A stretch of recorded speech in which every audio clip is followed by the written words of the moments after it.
Battu le mercredi dernier en Ligue des Champions sur le score de 4-2 par le PSG, Manchester City qui occupe actuellement la 25e place de ce championnat de Ligue des Champions, qui est en phase même de ne pas se qualifier pour ces matchs de barrage de cette Ligue des Champions 2024-2025. Manchester City qui occupe actuellement la 5e place en Première Ligue anglaise. Ce Manchester City là est en difficulté depuis quelques semaines, que ce soit en championnat ou en Ligue des Champions. Pep Guardiola a-t-il perdu la main sur son équipe? Le discours de Pep Guardiola ne passe-t-il plus dans les vestiaires? Pep Guardiola peut-il encore gérer cette équipe de Manchester City? Les amis, on regarde cette vidéo attentivement jusqu'à la fin.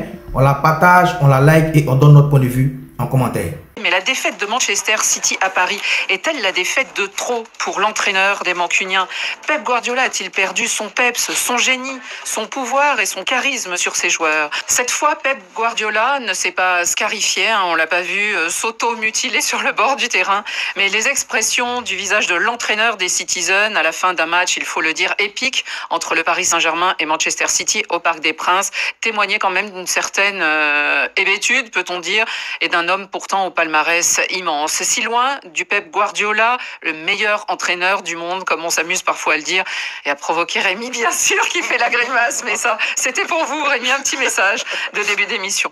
Avec son groupe, en tout cas, il essuie de grosses tempêtes ces temps-ci, des défaites et des déroutes, que ce soit en Première Ligue, que ce soit en Ligue des Champions. Première Ligue, championnat d'Angleterre, ils ne sont que 5e. Alors, dans le championnat d'Europe, quand on cherche au classement, on les trouve à la première place de relégation, c'est-à-dire qu'ils sont 25e et ils joueront tout la semaine prochaine, eux aussi. Est-ce que Guardiola a perdu du peps, Benjamin Moukanjo? Oui, je pense que quand un joueur est souvent en difficulté, on essaie souvent de comprendre ce qui se passe, on se demande est-ce qu'il n'a pas des problèmes personnels. Ça peut être aussi le cas pour un entraîneur. Aujourd'hui, ce qui paraît surprenant, et pourquoi je dis oui, c'est parce que quand on regarde même dans son attitude à Guardiola, on sent qu'il y a un changement. Guardiola a toujours été confiant, a toujours été un entraîneur qui inventait, qui rénovait. Mais là, même quand je regarde le match contre Paris, je ne sens pas la sérénité. Et forcément, quand vous êtes un joueur et que votre entraîneur n'est pas aussi serein, il le transfère d'une manière directe à ses joueurs. Et ça se résume par la performance de City depuis ces derniers temps. Donc automatiquement, cette équipe-là, elle ne me fait plus rêver. Honnêtement, elle ne me fait plus rêver. C'était le grand City. Je pensais qu'il y avait la possibilité de repartir. Mais quand je vois en championnat, ils sont dépassés. Peut-être même qu'ils ne vont même pas se qualifier pour la phase suivante en Ligue des Champions. Voilà, il y a du mauvais là-dedans. Est-ce qu'il y a un ressort de cassé entre l'entraîneur et ses joueurs? On a vu, je pense tous, durant le match du Parc des Princes, Xavier, le visage de Kevin De Bruyne au cours du match, quand je crois que c'est au moment de l'égalisation des Parisiennes, un peu de détresse, de dépit aussi sur ce visage, en se disant on n'y arrive encore pas. Est-ce que c'est un groupe où le discours entre l'entraîneur et les joueurs est usé? Je pense pas que ce soit ça. En fait, on se posait tous cette question cet automne quand on a vu cette série de mauvais résultats automne et hiver. Oui, alors bien sûr, il y a eu cette défaite qui a marqué les esprits au Parc des Princes, j'y étais d'ailleurs, mais il venait de passer 6-0 à Ipswich en championnat, donc c'est pour ça que maintenant... Enfin, Ipswich, on est d'accord, mais en championnat... Ils sont derniers du championnat d'Angleterre, promus, c'est ça? Oui, non, mais en championnat, ce que je veux dire, c'est qu'ils ne sont pas largués. Ils sont effectivement... quand ils jouent à Brentford et qu'ils mènent 2-0 et qu'ils sont remontés... Une série catastrophique. Deux victoires en 11 matchs. L'explication, on l'a maintenant, en fait, elle a été révélée par les tabloïds, c'est qu'il est en plein divorce. Et ça a pesé énormément sur toute la vie. Vous êtes d'accord avec Benjamin? Absolument, ça a pesé énormément sur toute la vie du club, parce que Guardiola à Manchester City, depuis son arrivée en 2016, c'est le patron. Il ne faut pas oublier que le terrain lui a été préparé par Ferran Soriano, qui est le directeur administratif, et par le directeur exécutif, et par Txiki Begiristain, qui est le directeur sportif. Donc ils lui ont fait venir les joueurs qu'il voulait, donc il a toutes les données pour gérer parfaitement ce groupe. Et il l'a fait avec cette série incroyable de titres privé d'un par Liverpool en 2020. Et donc le ressort est cassé bien entre l'entraîneur et les joueurs. Non, c'est que la tête est fragilisée par cette situation personnelle. Donc il est moins impliqué dans parce qu'il avait un peu l'esprit ailleurs, il a été moins impliqué dans la gestion du groupe et notamment dans le recrutement. Il faut savoir que cet été, Manchester City, contrairement aux habitudes où ils prenaient toujours 3-4 joueurs, là ils ont pris que 2 joueurs. Ils ont pris Savigno qui était déjà dans la Galaxy City Football Group puisqu'il était à Gérone et il avait été à 3 avant. Et puis ils ont récupéré Ilkay Gundogan à 34 ans. Donc il n'y a pas vraiment eu de recrutement. Et à partir de ce moment-là, Pep Guardiola, avec tous les blessés, Rodri bien sûr, De Bruyne qui a été absent un moment, Stones qui revient, Ruben Dias qui doit sortir encore à la mi-temps à Paris parce qu'il est blessé, il l'a dit en conférence de presse après le match, forcément il est pris de court. Et il est pris de court pourquoi ? Parce qu'il était en fin de contrat. Donc sa femme voulait qu'il revienne parce qu'elle vit à Barcelone. Et lui, Vous avez vu Paris Match. Non, mais c'est la réalité, il faut le dire, Annie. Il tergiversait. Moralité, les joueurs qui étaient prêts à venir à Manchester City, ils venaient pour Guardiola, mais si Guardiola restait pas, ils venaient pas. Donc il n'y a pas eu de recrutement cet été.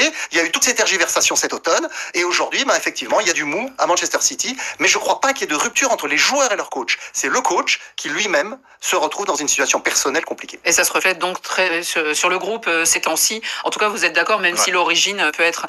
En plus, il parle de défenseur offensif. C'est vrai, quand on met Bernardo Silva en défenseur, c'est sûr que ça sera offensif. Rémi, est-ce que c'est une erreur de l'avoir prolongé, Guardiola, ou bon, c'est un club qui a gagné, si je me trompe pas, 5 championnats en 6 ans, sur les 6 dernières années, qui a aussi gagné la Ligue des Champions, et finalement, bon, on va dire une année de transition pour lui, pour le groupe, avant que finalement, les dirigeants du club lui donnent les moyens de recruter comme il veut.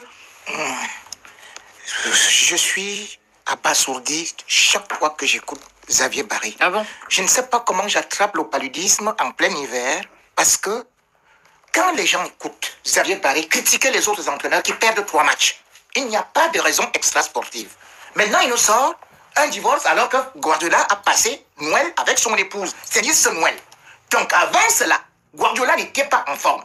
Donc le divorce n'arrive que maintenant. Et lui, Xavier Barry, qui est dans leur ménage, témoin de leur mariage, eh bien, il dit maintenant que, comme vous voyez là, vraiment, Guardiola, et tout. Nous tous, on a souvent parfois été. Alors, votre théorie, Rémi? La théorie est simple. C'est que Guardiola, c'est un risque, un disque rayé. Pourquoi? Parce que je crois d'ailleurs que vous n'avez pas commencé à constater la dégringolade de Guardiola. Et il était justement avec Rodri. Quand il joue contre Leipzig, champion d'Angleterre sortant. Contre Leipzig, ils font 1-1. Alors, les gens commencent à dire, mais c'est pas possible, il a Julian Alvarez, il a Foden qu'il avait laissé au banc. Ils ne savaient pas exactement depuis comment est-ce qu'ils pouvaient procéder à des remplacements. Et maintenant, je constate une chose, c'est que Guardiola, quand vous regardez quand même, au FC Barcelone, c'est aussi là où on voit l'effectif. Il a eu, pendant tout son séjour au FC Barcelone, c'est 11 défaites. Mais là, on est avec un entraîneur qui est à 10 défaites, c'est-à-dire qu'en début de championnat, nous sommes au milieu du championnat, il est déjà à 10 défaites. Donc, on sait ça. Et quand on voit donc maintenant, vous parliez du football offensif. Donc, quelle est votre explication? L'explication est sérieuse. Vous avez dit nous dire que Guardiola est nul, on sait. On connaît le disque rayé de Rémi Ngono. Mais non, justement, je pense que je vous ai écouté, Rémi. Vous dites que c'est un disque rayé, c'est-à-dire qu'il est prévisible, c'est ça? Il est prévisible. Et du coup, aujourd'hui, qu'est-ce qui se passe avec lui? Parce qu'il a souvent joué au football possessif, mais malheureusement, il a été battu par Enrique comme en 2016. Ah bah là, oui, mais ils ont le même style. Ah oui, parce que 39%, 36% plutôt, c'était très ridicule par rapport à Pep Guardiola, où on voyait d'ailleurs que les passes n'étaient pas précises. Et aujourd'hui, quand on essaie de regarder donc ce que Manchester City fait, ils sont incapables, lorsqu'une équipe est mal. Regardez Carlo Ancelotti dit, mon problème doit d'abord être défensif. Mais là, c'est une équipe qui était bien. Mais là, le problème, c'est que vous menez 2-0 à Nice, et vous prenez 4. Contre Feyenoord, vous menez 3-0, et vous finissez par 3-3. Vous êtes avec la Juve.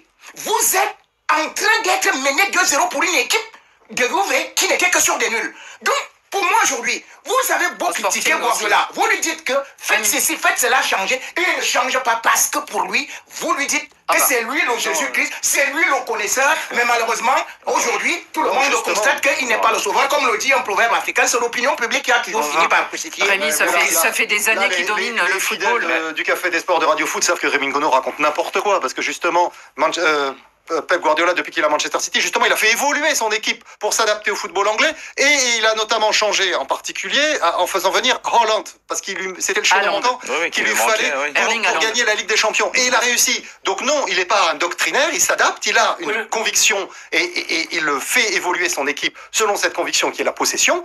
Et mercredi soir, contrairement à ce que tu évoques, il n'a pas du tout fait jouer mauvais perdant. Il a dit voilà, on a été battu par plus fort que nous, Luis Enrique a été plus fort. Ah, mais il reste très élégant. Et les statistiques l'ont démontré, parce qu'effectivement, au jeu de la possession, eh bien, le Paris Saint-Germain était plus fort que Manchester City. Donc il a été battu à la régulière. Il n'y a pas de honte à ça. Il y a simplement le fait que, eh bien, que ça se répète. Non, mais on pourrait penser que le cycle arrive peut-être ça marche toujours comme ça, les entraîneurs. Il y a eu José Mourinho année 2000. Si on va un peu plus loin, il y avait Arrigo Sacchi. José Mourinho, il n'est jamais resté plus de 2 ans et demi dans un club. Mais il est arrivé, Guardiola, il a révolutionné plein de choses, mais ça fait quand même 15 ans. Barcelone, le Bayern, City, et on voit bien que les équipes se sont adaptées. On a même l'impression que les joueurs sont un peu fatigués de ce qu'ils leur demandent. Bon, les joueurs, je pense pas, pour les joueurs, je pense pas qu'ils soient fatigués, mais surtout qu'on a résumé pendant un moment en début de saison, enfin, quand ils ont commencé leur mauvaise passe, on s'est dit, il a perdu Rodri. Mais honnêtement, un grand entraîneur comme Guardiola, tu perds Rodri qui est certes ton meilleur joueur, mais tu dois pouvoir le remplacer, pas forcément par l'effectif que tu as. On a aussi dit qu'il avait énormément de blessés. Mais c'est ça aussi, je vais dire, la classe des grands entraîneurs, c'est de pouvoir... Carlo Ancelotti, par exemple, au Real, là, je suis obligé de donner raison à Rémi. Il a eu des blessés. Il a réussi quand même à bricoler, à faire une équipe, même si c'était pas beau, même si c'était pas le football qu'on aime voir. Mais à la fin, Madrid, il gagnait quand même. Et il faut rappeler qu'en octobre, malgré l'absence de Rodri, Manchester City était en tête de la première ligue. Les gens oublient ça. Donc, on ne peut pas se cacher. Ils se sont écroulés à un certain moment. C'est le moment pratiquement où Rodri... On parle de l'absence de Rodri, et c'est vrai que c'est un vrai handicap pour les Citizens. On comprend pourquoi elle a été Ballon d'Or. On comprend pourquoi elle était Ballon d'Or en rebours, bien sûr. Mais là, on l'a encore vu au Parc des Princes mercredi soir. C'est Kovacic qui le récupère. Et tant que Kovacic arrive à courir partout comme il l'a fait, Manchester City tient. Et puis quand Kovacic n'a plus de jus, il s'effondre, et ben c'est fini. Et là, Manchester City même dans ce qu'ils étaient forts, Xavier, même dans ce qu'ils étaient forts, c'était la possession du ballon. Tu l'as vu contre Paris? Non, mais ils ont été battus. Il y a pas de souci. Ils ont été battus à tous les niveaux. Mais c'est une des premières fois où on les voit se faire balader comme ça. Ça leur est arrivé. Tous les niveaux. C'est pas la première fois. Arrivé 2 fois. En 2016, de laisser la possession contre Paris toujours. Non, contre Luis Enrique avait eu, contre le Barça de Luis Enrique. Le Barça de Luis Enrique. Ils avaient eu 34%. Donc, finalement, c'était sa tactique peut-être. Et ça leur est arrivé la saison dernière contre le Aston Villa de Unai Emery, à peu près dans les mêmes eaux où effectivement ils ont été battus. Oui, il y a des moments où ils ont une baisse de régime, mais là c'est l'enchaînement des contre-performances qui effectivement est inquiétant.